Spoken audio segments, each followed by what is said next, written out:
UCB Radio presenta Activa Mente. Salud mental a tu alcance con Sabia Salud.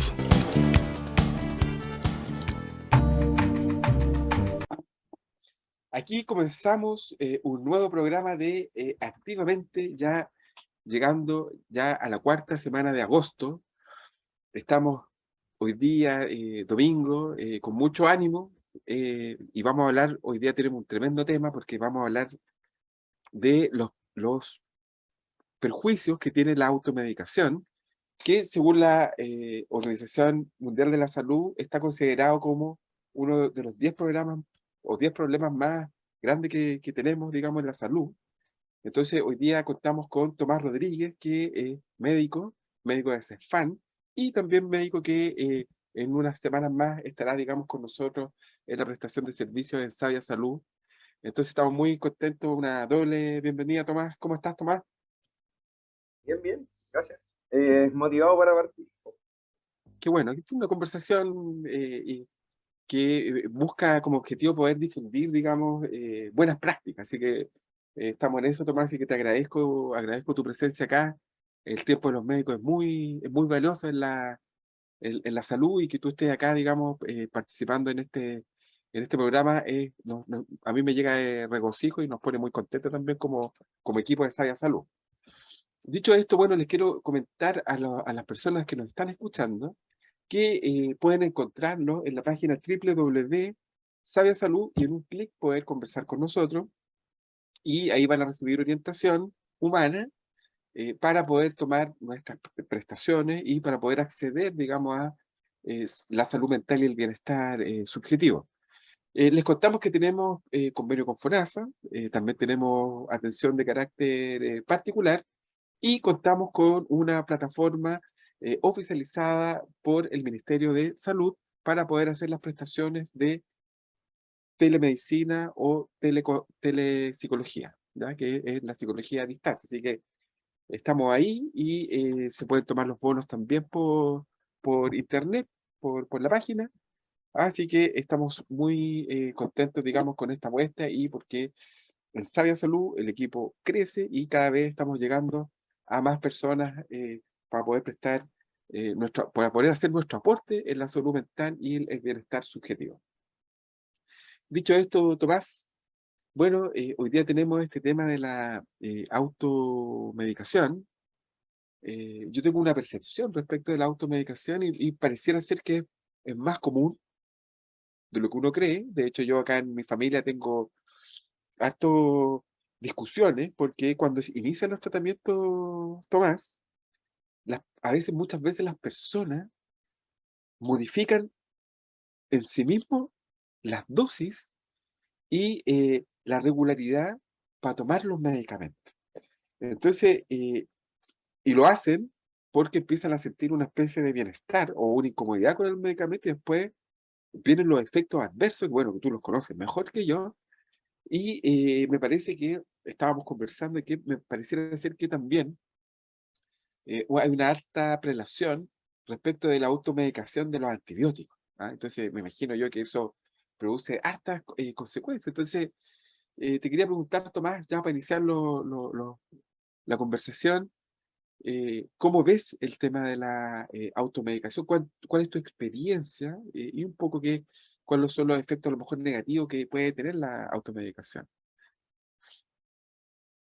Sí, primero agradecer nuevamente la invitación. Estoy súper contento de participar en este espacio. Hay algunas temáticas que ya las he abordado previamente en otros espacios, así que me viene súper bien el tema. Efectivamente existe este concepto de la automedicación en el fondo de medicación por parte de la población sin contar con la prescripción médica o de algún otro profesional, digamos, de la salud que esté capacitado para poder indicar ciertos medicamentos. Y en particular en el último tiempo ha estado saliendo harto este tema que tiene que ver con el uso racional de antimicrobianos. Antimicrobianos entendiendo un espectro amplio de medicamentos, dentro de los cuales están los antibióticos, los antivirales, antiparasitarios, etc.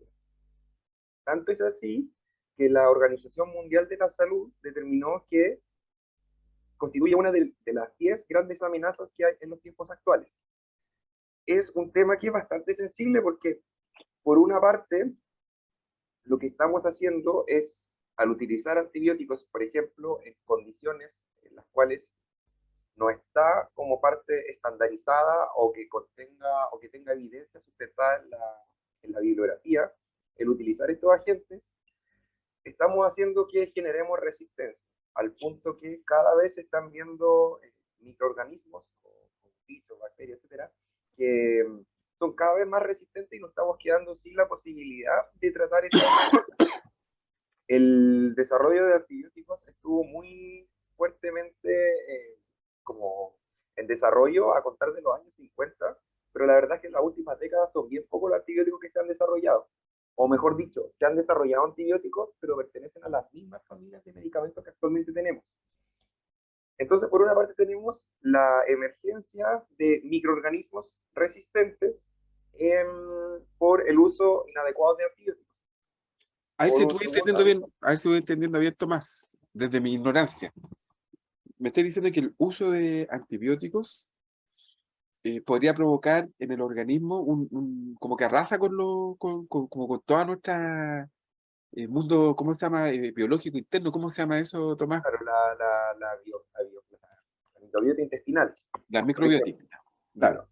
Eh, claro, por una parte tiene que ver con eso. En el fondo, nosotros tenemos en el cuerpo y, por ejemplo, en el sistema digestivo, a nivel de la boca, en la misma piel, tenemos microorganismos que están cumpliendo, entre comillas, una función, ya sea produciendo sustancias que nosotros necesitamos para, digamos, para hacer nuestros procesos diarios, y al mismo tiempo están cumpliendo una función de, por ejemplo, limitar el crecimiento de otros microorganismos que podrían provocar ciertas enfermedades. Eso es por una parte. Pero por la otra, en el fondo lo que va pasando es que las bacterias que ya viven en el cuerpo se van haciendo resistentes, al punto que Ah, ya. mañana este medicamento le servía a este paciente para esta condición, el día de mañana no le va a servir. Y voy a tener que darle un antibiótico más fuerte, un antibiótico más fuerte, un antibiótico más fuerte, o derechamente los casos más extremos que se han visto, sobre todo por ejemplo, en unidades de cuidado intensivos, en que ya no nos quedó ningún antibiótico. Entonces, vamos como mezclando especies de tratamientos para tratar de que esto sirva de algo, pero en algunos casos, lamentablemente, ya nos quedamos sin alternativa. Oye, Entonces, impresionante. sí, no, sí, y es un tema que Impresionante, o está sea, haciendo deja, harto.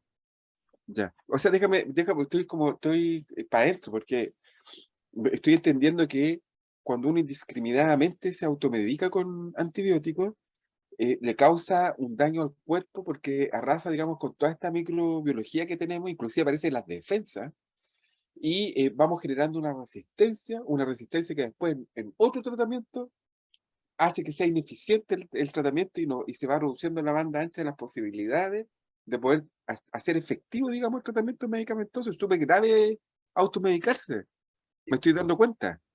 ¿Sí? Eh, entonces, como que esa es una gran patita de esto. Una segunda parte tiene que ver con, obviamente, la aparición de efectos adversos asociados al uso digamos, indiscriminado de antimicrobianos.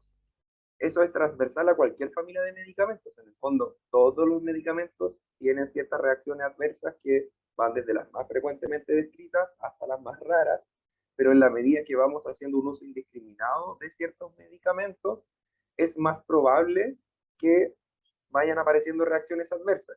Y junto con eso, también tenemos que considerar que, por ejemplo, la población adulta mayor tienen más de una enfermedad crónica, por ejemplo, ya toman algunos medicamentos de base, entonces en la medida que vamos agregando más medicamentos, es mucha mayor la probabilidad de que se desarrolle algún tipo de efecto adverso. Ya. Segunda patita, entonces, posibilidades de efecto adverso.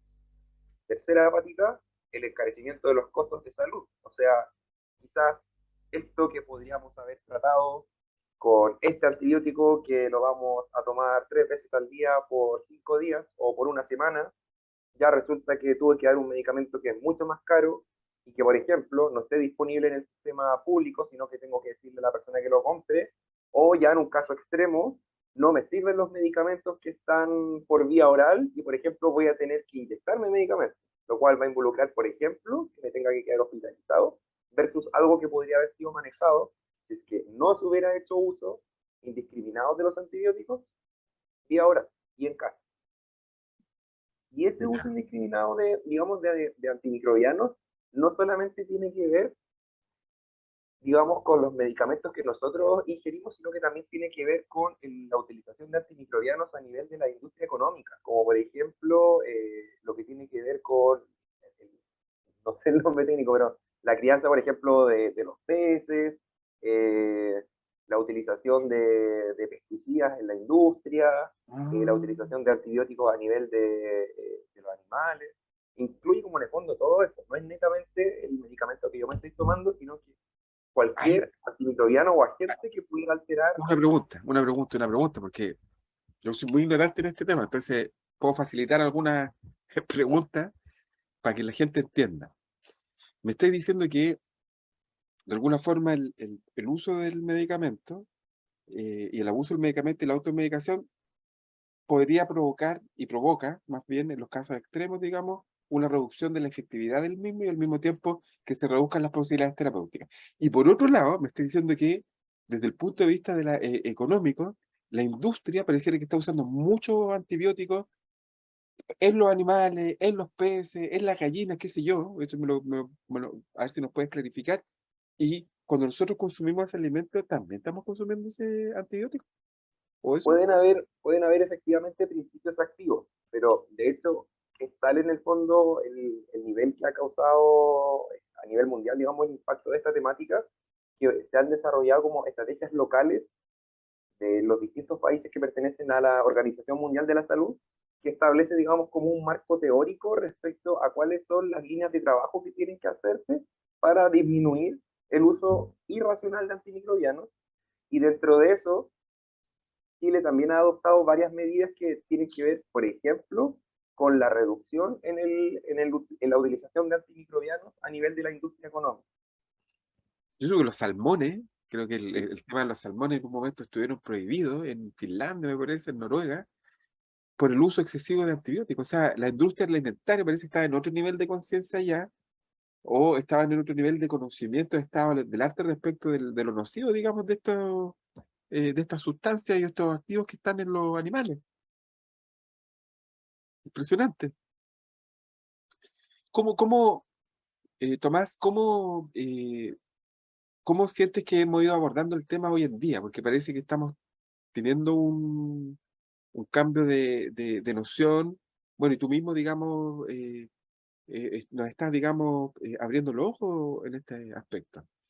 ¿Cómo estamos hoy en día? ¿Que estamos tomando más conciencia de esto, del uso de los antibióticos? Microbianos se llaman, ¿no? ¿Cómo les dices tú? Agentes Antimicrobianos son los antimicrobianos. que incluyen, digamos, antibióticos, antivirales, antiparasitarios, antifúngicos, digamos, como para infecciones por hongos. Antimicrobianos son todo esto. Ya, Antibióticos ya sería como los agentes específicos para tratar bacterias, por ejemplo. ya. Sí, efectivamente hay planes que se están realizando que tienen que ver, por ejemplo, con concientizar a los equipos de salud sobre el uso juicioso de estos agentes. Vamos a poner como dos situaciones que son las que más habitualmente se me ocurren. Me duele la garganta. Me duele la garganta igual a amoxicilina. Eso no es verdad. No es verdad porque solamente las amigdalitis, que son causadas por bacterias, que, no sé, no vamos a poner números, pero supongamos que tenemos esta cantidad de cuadros faringios, esta porción probablemente sea la que necesita recibir antibióticos y toda esta paciencia, hidratación, medicamentos Ya. para hacer más tolerable el dolor de garganta y O listo. sea, me estás diciendo que, como estamos en la radio, ¿lo puedes cuantificar? Pongamos, es que no tengo un valor exacto, Pero pero, es menor lo que necesitan o sea, los que necesitan antibióticos son el mínimo porcentaje. Y la gran ya, mayoría por ejemplo, los cuadros de faringitis o amigdalitis son finalmente virales. ya. Y para eso existen digamos, en la parte de salud ocupamos algunas reglas, en que, por ejemplo, ya vamos diciendo, no sé, la persona tiene fiebre, ya, tiene fiebre. ¿Tiene tos? No, no tiene tos, ya, tomamos otro punto. ¿Le tocamos ganglios? Sí, tiene ganglios. Ganglios que es, digamos, por así decirlo, parte de nuestro sistema inmune, donde se montan las defensas, por ponerle un nombre. Eh, tiene cierta edad, ya entonces como que vamos combinando ciertos criterios para determinar si es que esto es más probablemente por virus que, insisto, va a requerir un tratamiento sintomático general versus Ya, bacterias, que va a requerir un tratamiento específico.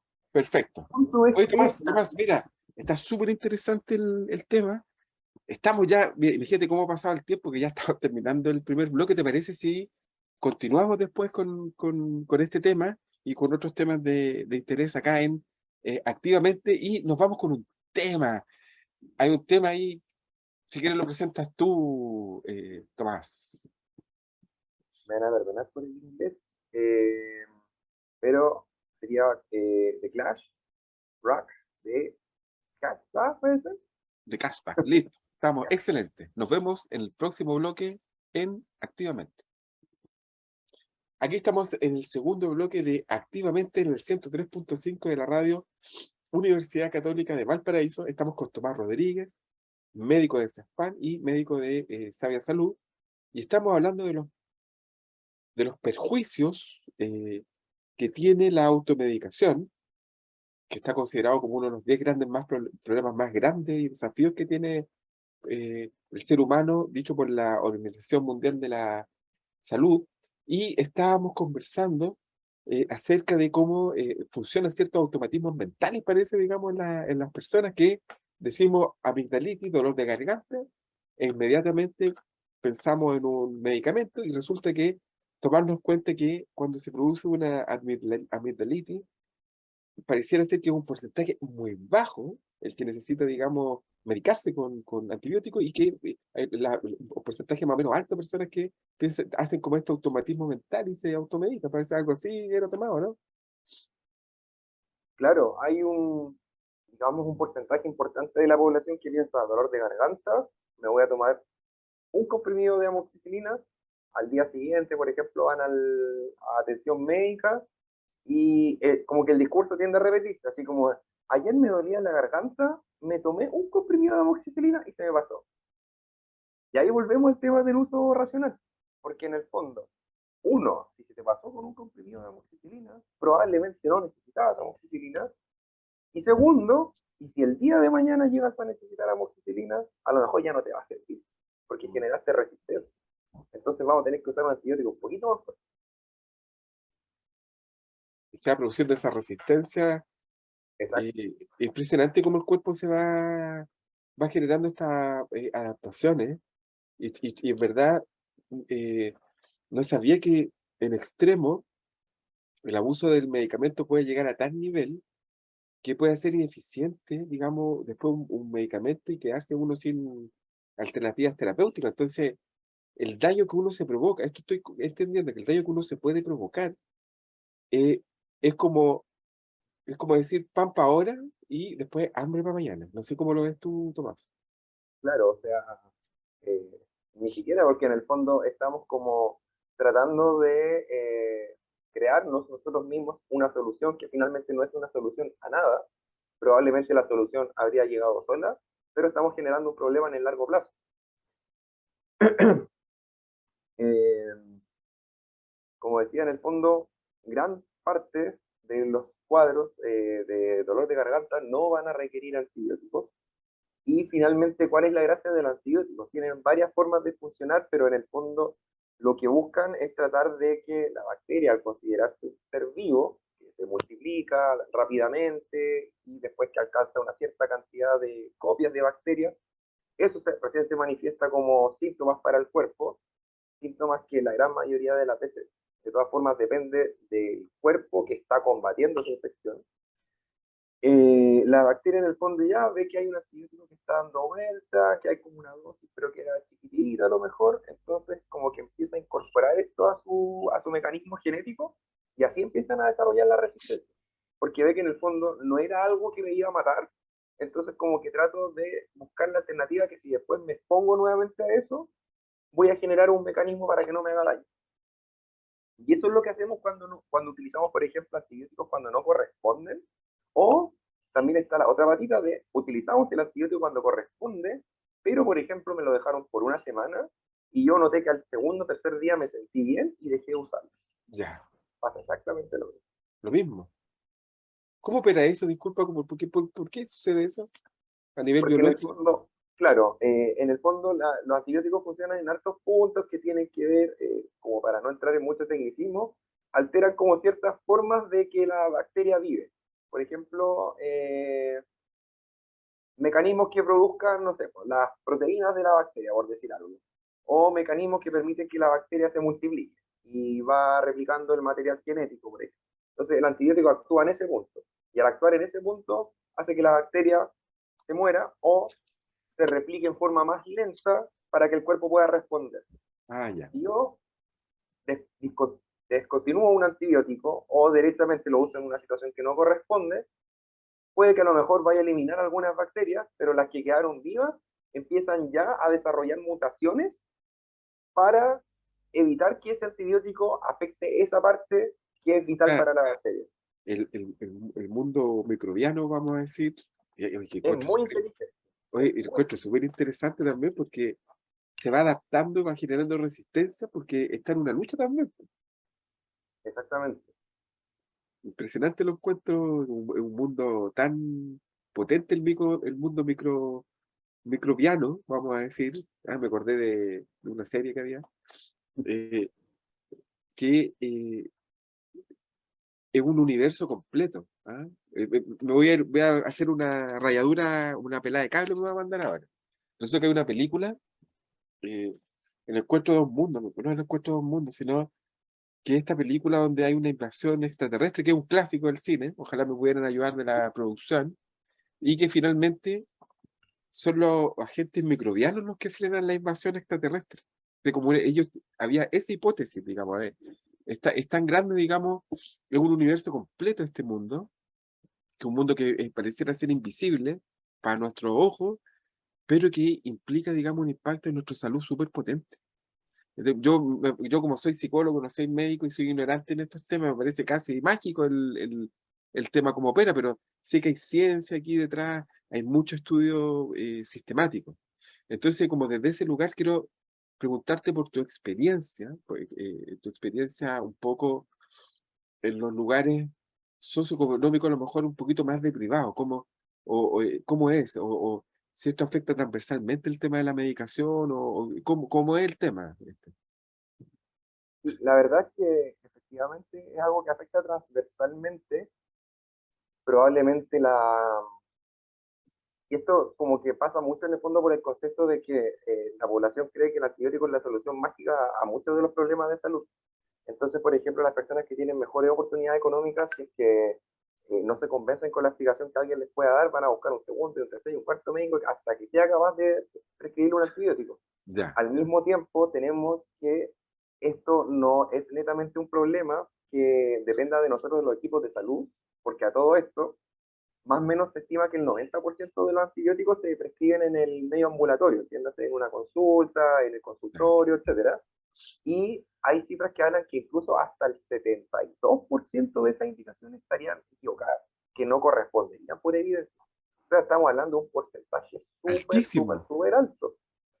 Eh, y tenemos también el acceso a los medicamentos en ferias, por ejemplo, que es típico que uno va a un negocio o va como a estas ferias de las pulgas y encuentra gente que vende antibióticos, ya sea porque se los recetaron alguna vez, nunca lo utilizaron, les sobraron de algún tratamiento y los venden.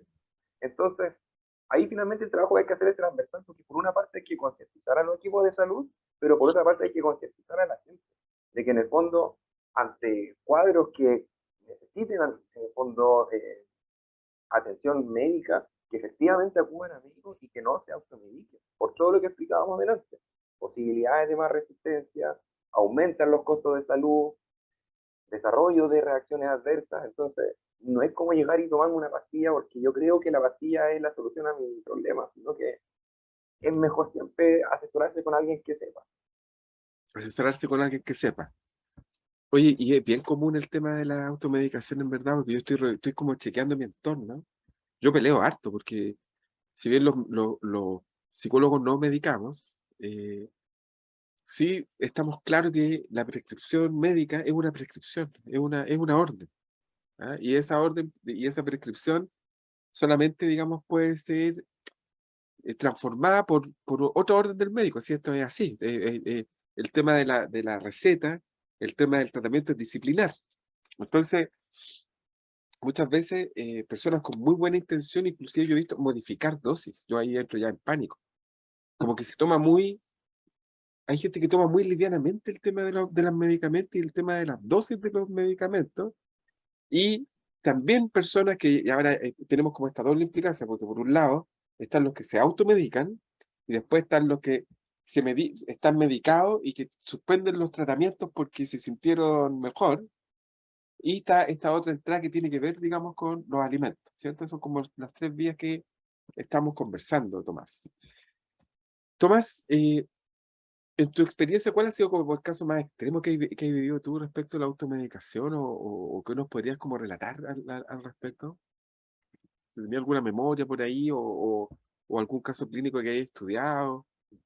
No tiene que ver con antibióticos, sí, y eso nos da paso a como otras familias de medicamentos, los voy a mencionar nomás, pero voy a explicar uno solo. Antiinflamatorios, los descongestionantes nasales, que ya ese es un tema, pero bien fuerte. Pero del caso que voy a hablar es de los ergotamínicos. Cefalmin, Migratan, Migranol. Los medicamentos que la gente ocupa para los dolores de cabeza. No, es que yo tengo migraña y me tomo un Migranol y se me pasa. Tómate este, el amigo, tómate este que este me resulta a mí. Eso mismo. Ese medicamento o esa familia de medicamentos, la verdad es que es horriblemente nefasta. Eh, Explicación muy corta. Los dolores de cabeza en general se dan porque los vasitos que llevan la sangre hacia el cerebro se dilatan, ya se ensanchan. Por eso de repente como que genera estas sensaciones como de pulsaciones en la cabeza. Esta familia de medicamentos lo que hace, los ergotamínicos, insisto, cefalmin, migratán, migranol y asociados, lo que hace es cerrar estos vasitos en forma muy brusca. Entonces ahí podemos tener dos consecuencias. La más grave, obviamente, es que si estos vasitos se cierran, puede que a lo mejor una parte del cerebro me quede sin llegada de sangre. Ataque cerebrovascular por una pastilla. Y ahí va mi caso. Alguna vez me tocó ver en SAPU a una chiquilla de 37, 38 años que ocupaba estos medicamentos. Y llegó efectivamente con que se le había dormido un brazo y una pierna y tenía así, examen físico sugerente como de un ataque cerebrovascular, derivada a la urgencia, efectivamente tenía un ataque cerebrovascular, quedó hospitalizada, después no tengo cómo hacerle seguimiento del caso por haber sido atención de SAPU, pero no sabemos, por ejemplo, si el producto de esa pastilla que se tomó habrá quedado con alguna secuela de aquí para adelante. O sea, es bien de riesgo esto, es muy de riesgo. Oye, y en el CEFAL tratan de hacer como una labor médico-educativa respecto de esto. ¿Cómo abordáis tú, como en la más íntima, cuando estáis con un consultante, con un paciente? ¿Cómo abordas tú como un encuadre respecto a los medicamentos? Bueno, siempre en el fondo partir porque las indicaciones médicas son estas y no otras, porque está la posibilidad de desarrollo de efectos adversos, de que hay medicamentos que por mucho que uno aumente la dosis, en verdad no logra ningún efecto adicional y solamente se está exponiendo a efectos adversos. Por poner, no sé, con los antialérgicos.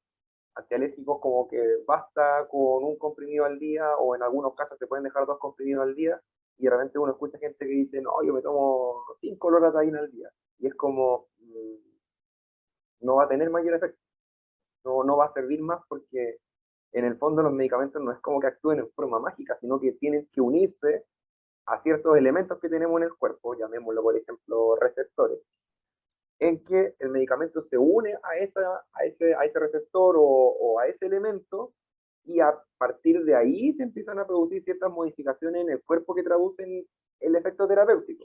Entonces, por ejemplo, si yo ocupo la dosis máxima del antialérgico y sigo agregando más antialérgico, no tiene a dónde unirse, entonces está dando vueltas en el cuerpo sin hacer ninguna cuestión. Impresionante, ¿eh? Oye, bueno, vamos a seguir en el próximo bloque, vamos a seguir conversando de este tema y de otros. Mira, todavía tenemos 2 minutos, todavía tenemos para poder conversar. Oye, fíjate que estaba pensando también en el estómago, porque, bueno, yo soy una persona que sufre mucho del estómago, la verdad, cuando tomo un medicamento, el estómago se resiente. Entonces, yo me imagino nomás que uno de los efectos adversos que tiene el uso de medicamentos también puede ser gástrico, ¿no? Sí. ¿Qué me dices tú? Hay hartos medicamentos que se ve que afectan el estómago. Hay distintas susceptibilidades. Hay personas que pueden tomar 20 pastillas al día y no les pasa nada, y otras que basta un comprimido de un antibiótico, por ejemplo, ya les cae mal para el estómago. Y eso ya depende netamente de características personales de las personas. Por ejemplo, dentro de los medicamentos que más podrían afectar el estómago están los antiinflamatorios. Voy a dejar la idea ahí como circulando, pero en el fondo los antiinflamatorios jamás debieran utilizarse en forma crónica. Oye, ¿te parece si continuamos en el próximo bloque y entramos con el tema de los antiinflamatorios y lo que produce, digamos, respecto a la automedicación, digamos, y los parámetros del cuerpo? ¿Ya? Nos vemos en el próximo capítulo aquí en Activamente, en el 103.5, en su programa Activamente. Bueno, y continuamos con el tercer bloque de Activamente en el 103.5 de la Radio Universidad Católica de Valparaíso.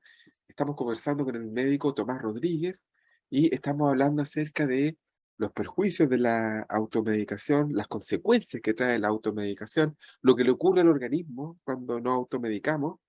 Y quedamos, digamos, con un tema pendiente del segundo bloque que tiene que ver con el uso de los antiinflamatorios, porque ya vimos que ahí parece que hay una alta prevalencia o alta recurrencia, digamos, del uso de antibióticos, eh, también de antiinflamatorios, me parece también, ¿o no?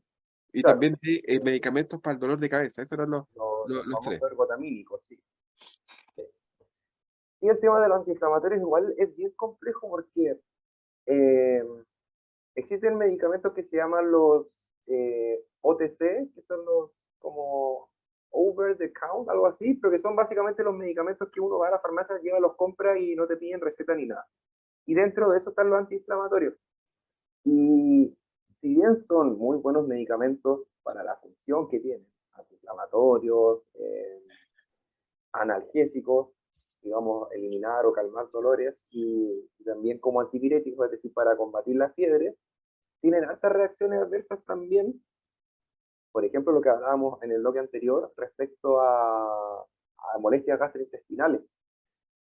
Los antiinflamatorios usados en forma crónica son uno de los principales responsables de que la gente desarrolle úlceras gástricas. Es decir, se le hace una especie de llaga, por decirlo, en el estómago, y que va a provocar ciertos dolores, ciertos malestares, cierta sensación de pesadez, de reflujo, y al mismo tiempo pudiera asociarse como a pequeños sangrados microscópicos que no vamos a ver, que me pudieran causar una anemia en el largo plazo. Eso por una parte. Lo segundo, casi todos los antiinflamatorios suben la presión. Entonces, en personas que ya tienen problemas de presión, la verdad es que o usan antiinflamatorios que sean seguros por cortos periodos de tiempo, ojalá no más de 3 días, 5 días seguidos, o directamente buscamos otra alternativa para calmar su dolor que no sean antiinflamatorios. Y aprovechando que en el bloque anterior hablamos de los dolores de cabeza, cualquier medicamento para el dolor que se ocupe en forma crónica para los dolores de cabeza puede generar algo que se llama cefalea por abuso de analgesia. ¿Qué quiere decir eso? Que mi cuerpo se acostumbró a estar con esos medicamentos dando vueltas, entonces yo dejo de tomarlo y me ha venido un dolor de cabeza porque no estoy tomando los medicamentos. O sea, se genera como una dependencia, el organismo genera una dependencia. Exactamente. Y eso no estamos hablando tampoco de grandes dosis, estamos hablando, por ejemplo, si me tomo 15 o 20 comprimidos de paracetamol en el mes, ya tengo riesgo que me aparezca esto. A pesar que el paracetamol no es un antiinflamatorio, pero lo pongo como ejemplo. Y en esas mismas cefaleas por abuso de medicamentos, tenemos un grupo especial que son las cefaleas por uso ergotamínico. Esto que hablamos en el bloque anterior de cefalmil, miratán, migranol. Esos medicamentos en teoría jamás debieran utilizarse. Pero ya, si por algún motivo a la persona le va mal con todo el espectro de medicamentos que tiene para tratar el dolor de cabeza, la dosis máxima que se puede utilizar esos medicamentos es 1 a la semana. Y vemos gente que se toma 3 al día. Entonces, lo más probable es que lleguen al consultorio, lleguen a la consulta después, porque el dolor de cabeza no es caso, no responde, y como que seguimos aumentando los medicamentos y no responde, y lamentablemente, para el malestar de esa persona, el tratamiento pasa por suspender esos medicamentos O sea, y aguantarse los aquí dolores de estamos, cabeza aquí hasta el infinito. a ver, aquí estamos en algo que se llama iatrogenia, ¿ah? O sea, es cuando uno intenta usar algo bueno para curar, para sanar, y como dice el dicho, el remedio termina siendo peor que la enfermedad. Lo encuentro súper grave desde el punto de vista de nuestro propio bienestar y salud. Entonces, eh, las personas que nos están escuchando, por favor, tienen que consultar al médico y tiene que ser súper riguroso a la hora de tomar medicamentos, porque Tomás nos está enseñando que inclusive cuando nosotros tomamos medicamentos para el dolor de cabeza, podemos cronificar ese dolor y podemos volvernos dependientes de ese medicamento y provocarnos más sufrimiento y dolor, po. Entonces, es súper importante lo que estés diciendo, Tomás. ¿Cómo lo ves? ¿Cómo lo sigues viendo el tema? El problema que veo es que muchas veces el, en el fondo el dolor es síntoma de que algo está pasando en alguna parte. Tengo un lumbago crónico, por ejemplo, me duele la espalda todos los días de mi vida, eh, y eso puede ser porque tengo malas posturas y tengo contracturas musculares, porque a lo mejor los discos vertebrales, a lo mejor, digamos, como los que están separando vértebra a vértebra, y que permiten la unión de los segmentos de la columna, eh, se están desgastando con el paso del tiempo, a lo mejor tengo una artrosis de columna, etcétera. Entonces el medicamento lo que está haciendo es calmar el síntoma, pero no estamos solucionando la causa, que por ejemplo pasaría por aumentar la actividad física, que pasaría por dejar el consumo de cigarrillos, por tratar de optimizar el peso acorde a nuestra estatura, por realizar, por ejemplo, kinesiterapia para fortalecer los músculos del segmento afectado. Entonces, nos estamos dedicando como a la solución rápida, que es calmar la molestia, pero no ir a buscar Oye, la solución de esa molestia. y fíjate que esto es bien significativo lo que estás hablando. Y te quiero hacer una pregunta para hacer como un cambio, porque aquí estamos hablando como a ciertos aspectos que son más culturales, sociológicos, de cómo lidiamos con la enfermedad. Esta inmediatez, de querer sanarnos de un día para otro, no respetar los procesos terapéuticos, y al mismo tiempo pensar que un medicamento es una solución mágica, cuando muchas veces tú mismo lo dijiste acá, muchas veces hay que hacer otro tipo de acompañamiento, digamos, y llevar un tratamiento sistemático en el tiempo. Pero mira, a veces se producen ciertas modas respecto a la medicamentación y un tiempo se puso de moda la aspirina diaria a niños o para los adultos mayores. ¿Qué opináis de eso? Es un tema bien controversial porque incluso, bueno, yo tengo internos donde trabajo, digamos, de estudiante en práctica de último año de la carrera, y a ellos les digo constantemente que puede que hoy estemos hablando de que no, pero mañana sea que sí. ¿Por qué? Porque esto se va basando en recomendaciones de estudios grandes que se van haciendo. Estamos hablando que se reclutan, no sé, cientos de miles de personas a nivel mundial, de distintos países, se compara cómo les va si es que dejamos un tratamiento versus no le dejamos el tratamiento, etcétera. Pero, por ejemplo, la recomendación actual que existe es que en las personas mayores, si es que no han tenido infartos ni han tenido ataques cerebrovasculares, infartos cerebrales, derrames cerebrales, como los quieran llamar en el fondo, la aspirina no tiene ninguna indicación, porque la aspirina el rol que cumple es prevenir que me pueda dar un segundo episodio, no prevenir que me vaya a dar un primero. Entonces, no estaría cumpliendo un rol y por el contrario, como funciona de forma, digamos, a nivel plaquetario, que tiene que ver con la coagulación, el cierre de la herida, etcétera, está predisponiendo a un sangrado. O sea, nos estamos ganando un sangrado que puede ser de cualquier parte, puede ser sangrado de nariz, de encías, sangrado en la orina, al defecar, vómitos con sangre, la cuestión que sea, lo que se le ocurra, y no estamos teniendo ningún beneficio. Entonces, la recomendación actual es que no habiendo infarto y no habiendo ataques cerebrovasculares en personas mayores, la aspirina no hay que utilizar. Ojo, ojo a nuestros auditores, ¿ah? Con lo que está diciendo Tomás, muy importante. Oye, Tomás, ya nos quedan algunos minutos para cerrar el programa, pero queremos hacer un giro y te queremos preguntar respecto de qué sientes tú, digamos, en esta región cuando ves tantas farmacias, y cómo dirías tú que veis como la salud integral de los chilenos y las chilenas hoy en día. ¿Cuál es tu visión al respecto? Yo creo que tiene como dos formas de poder verlo, porque por una parte, efectivamente siento que se está como, eh, la idea es propender a modelos de salud que sean un poquito más integrales, pero eso muchas veces tiene como alguna contradicción en el discurso, en que siento que finalmente lo que estamos haciendo es biomedicalizar más la atención, que quiere decir que en el fondo médico te dice que tienes que hacer esto, tome sus pastillas, adiós, nos vemos, pero nuevamente, tratar el síntoma y no el motivo que está detrás de ese síntoma. Entonces tenemos como esta idea de que mientras tenemos más de lugares donde compremos medicamentos, vamos a tener mejor acceso a salud, a lo mejor van a abaratar los precios, el medicamento va a ser la solución a mi problema, y la verdad es que no. La solución, nuevamente, en muchos casos pasa por hacer modificaciones del día a día.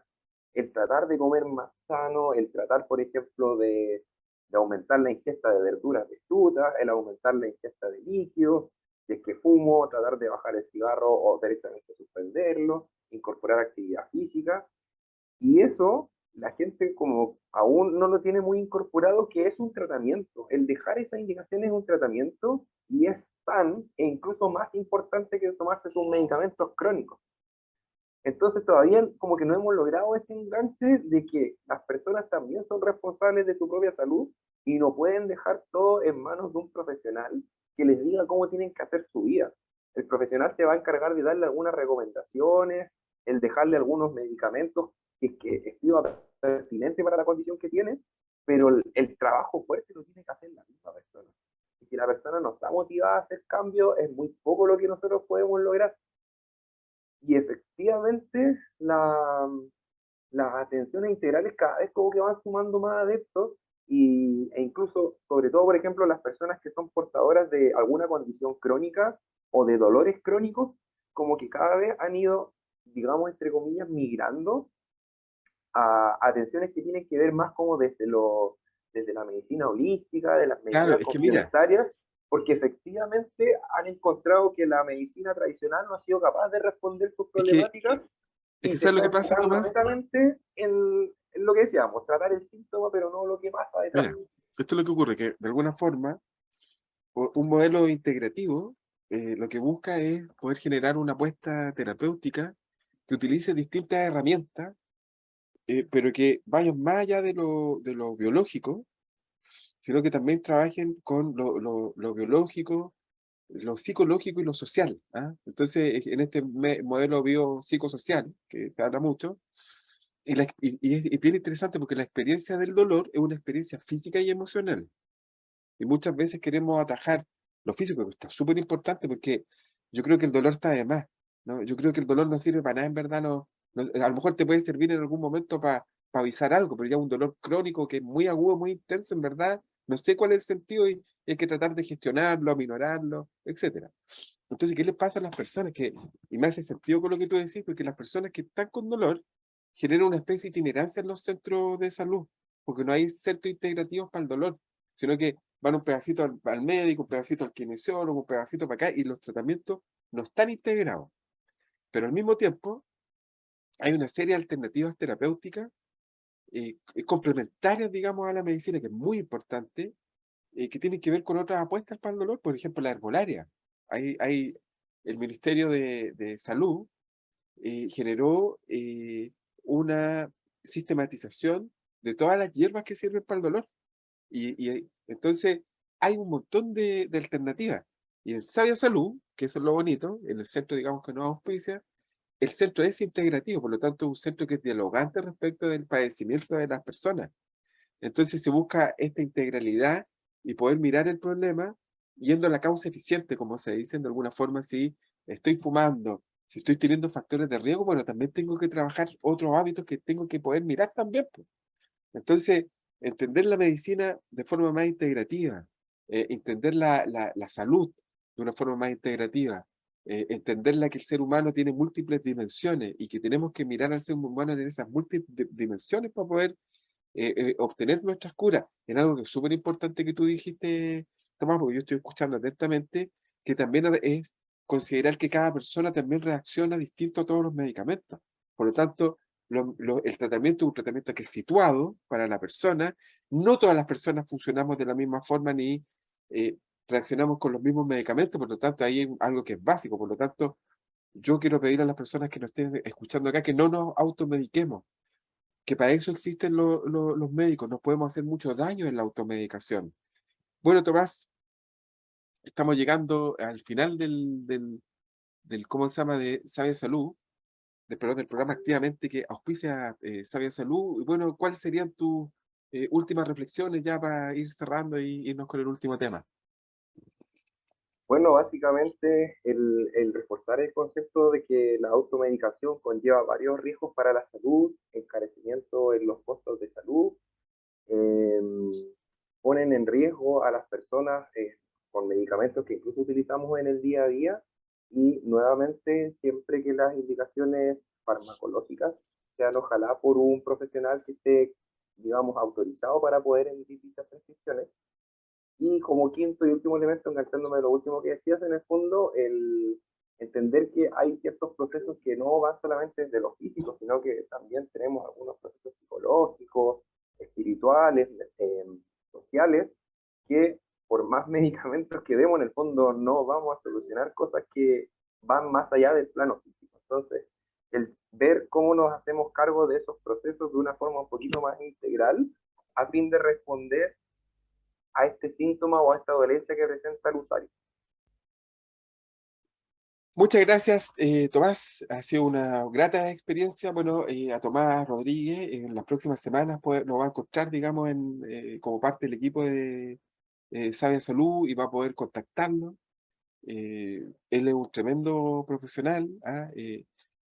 Quiero contarles que de alguna forma yo lo conocí directamente porque trató a mis papás, y es un médico muy humano, muy cercano, bien capo, sabe lo que hace, y tener una experiencia con él médica es bastante integrativa. Entonces, yo te agradezco, Tomás, porque médico con tu perfil humano, yo creo que es algo súper importante de mantener y construir también. Así que gracias, Tomás, por el programa de hoy.